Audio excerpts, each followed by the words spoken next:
Several influential Russian military bloggers blasted the country's army leaders for failing to thwart a major Ukrainian cross-border raid, according to Kyiv Post media outlet. Ukrainian troops, tanks and armored vehicles stormed into Russia's southwestern Kursk region, forcing Moscow to rush in reserves and deploy drones, aviation and artillery to counter the attack. It was one of the most serious border incursions by pro-Kyiv fighters and brought Russia's army bosses in for criticism after failing to learn the lessons from previous attacks. The enemy has been accumulating forces for 2 months, the influential Rybar channel, which has links to Russian troops, said in a post.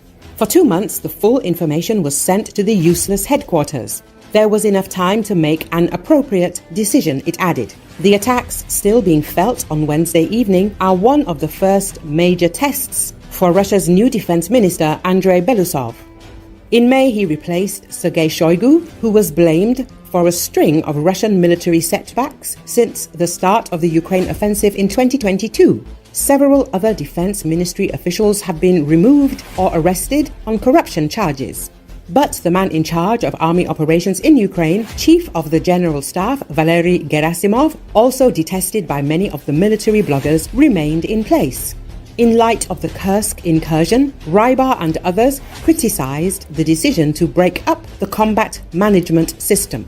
The Russian military leadership continue to make mistakes and lie, another influential blogger, Anastasia Kashevarova, said. Every day they make mistakes that cost our fighters their lives, she wrote on Telegram. The War Gonzo channel, run by Semyon Pegov, welcomed that Gerasimov was shown on state television in a meeting with President Vladimir Putin, as it meant he would be directly responsible for resolving the mistakes.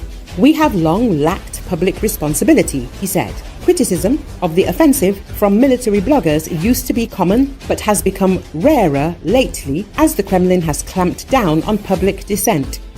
The bloggers shot to prominence in the first few months of the Ukrainian offensive with searing criticism of Moscow's military bosses, alleging ineptitude and corruption.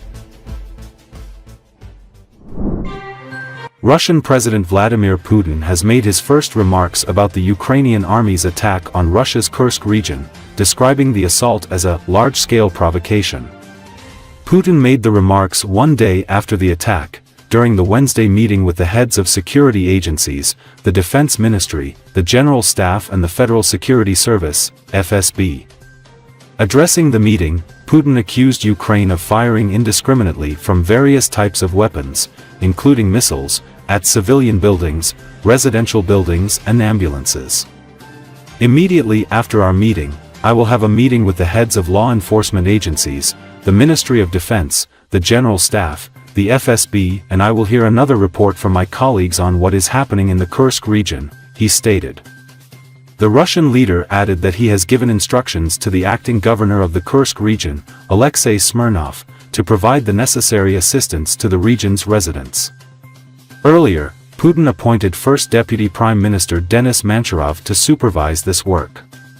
Russian Defense Ministry on Tuesday stated that up to 300 Ukrainian troops, including 11 tanks and more than 20 armored combat vehicles, attacked its Kursk region.